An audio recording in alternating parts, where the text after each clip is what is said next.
Hi my couples, and welcome back to my channel where I share wedding tips with you every Wednesday on how to plan your wedding.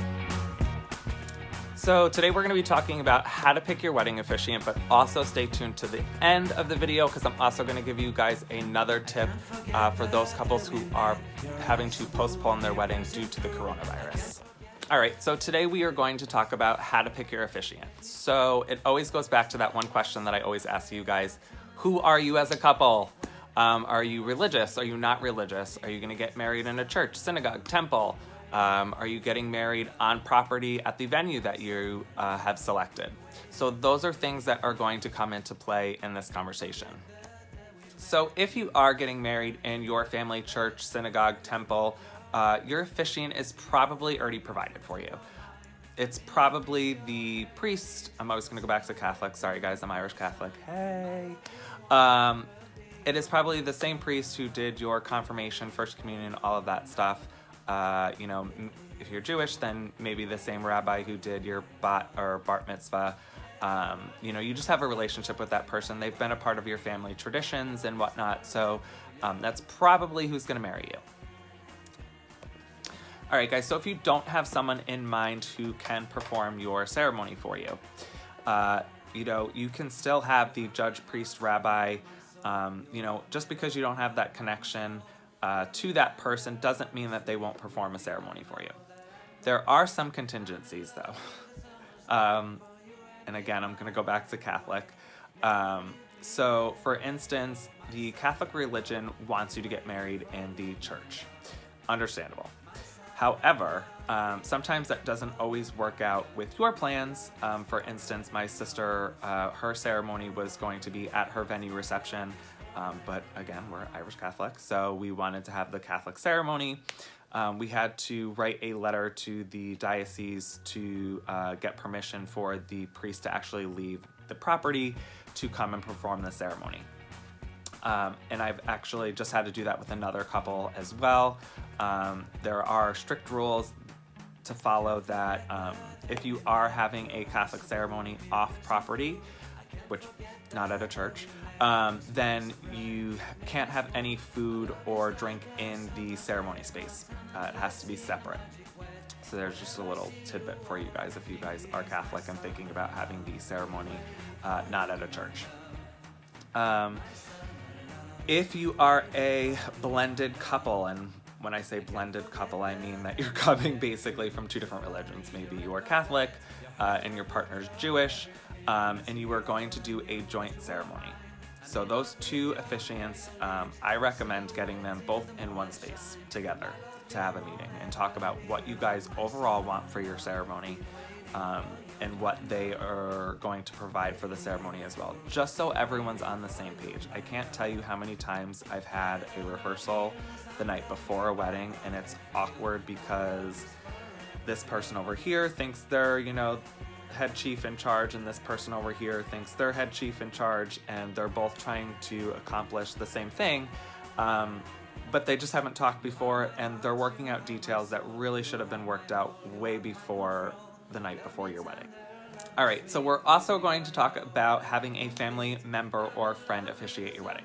So there's pros and cons to this. The pros is that you can have a very relaxed ceremony with having a family member or friend do it, especially if you're having what I like to call an intimate wedding, a very small gathering of just, a few close family friends. However, if you are having a large wedding, I'm talking 50 and up, make sure that this person is okay with speaking in front of that many people, and that they're not going to stumble over their words like I just did. They're not going to stumble over their words as they're performing your ceremony. You want it to be a clean, smooth ceremony, and, make sure that everyone can understand the person that is speaking. My other thoughts on this is, if you are having a family friend or family member officiate your wedding, make sure that you either have a wedding planner there that can give them some tips, or you're watching this video right now and you're hitting subscribe so that you also get more tips that you can give this person as well. If they've never done a wedding before, I've seen numerous times where after the bride goes up and she's front and center and she's standing there with her husband, the officiant forgets to ask everyone to be seated, and everyone is literally standing through the whole ceremony. One, this is awful for your pictures because your photographer is then limited on what shots they can actually get. And then on top of that, your guests are standing the entire time. So that's normally when I, as a wedding planner, go down the side of the aisle and tell everyone that they can be seated now. But if you don't have someone like me that's there to do that, then your guests might be standing your entire ceremony. So a note for your officiant, if they haven't done that before, is make sure that they put a note in their script, if you will, to ask guests to be seated after the bride has gotten to the front and center of the ceremony space. Now, also know that if you were having your ceremony on a cruise ship, love Disney cruises, but if you are having your ceremony on a cruise ship, the captain can actually perform your ceremony. So that's something cool and definitely a special touch if you are going to have your ceremony and wedding on a cruise ship. To have the captain marry you, that's awesome. So, all right. And I'm also going to shout out to my LGBTQ fam. Hey guys. When you are picking your officiant, if you still want a religious aspect, and my husband and myself, we did. We went through the Methodist church, and they provided we went to our local Methodist church, and we spoke to the priest there, and he was more than happy to sit down with us, and he performed our ceremony, no problem. There are churches that are LGBTQ inclusive.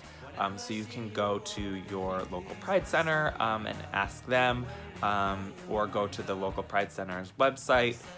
They will have that information and list the churches there for you as well. My last thing about officiants is just make sure that wherever they get their wherever they get their license from, or if they're doing it online, just make sure that they are licensed in the state that you are getting married in. Just a tidbit, because if they're not, then you have to do it all over again. Just saying. The last thing I'm going to touch base on, again, like I said in the beginning of the video, was another tip for couples who are dealing with the coronavirus. My tip this week for you guys is, if you are postponing or thinking about postponing, contact your venue, get the dates that they have available, and then create one email stream, okay, that has all of the vendors that you are currently booked with. This way, you are deciding on your new date all at once, so you're not having to make multiple phone calls to check to see if they all have the same date available. Put them all on one email, list the dates that are available, and ask them for their feedback on which dates they are available for. That way, again, like I said, you're not calling them multiple times, you're not sending multiple emails. Get all of the dates that are available, and then from there, send those dates out again on one email thread to all of your vendors, and then they can respond individually to you with the dates that they have available. Hopefully, everyone will match up at least on one date, and then, that's kind of the date that you can go with. Or if, you have a specific date in mind that you want to move to and one of your vendors is not available, you'll work that out with them, and they'll either suggest or recommend someone for you to replace them, or, you can go and find someone on your own. But those are my tips for this week. Again, I will see you guys next week on another Wedding Tip Wednesday. And until then, I will see you then. All right, bye. Oh, and make sure you hit that subscribe button. A lot of you people are watching and not hitting subscribe. I need subscribers. And like as well. Okay, bye.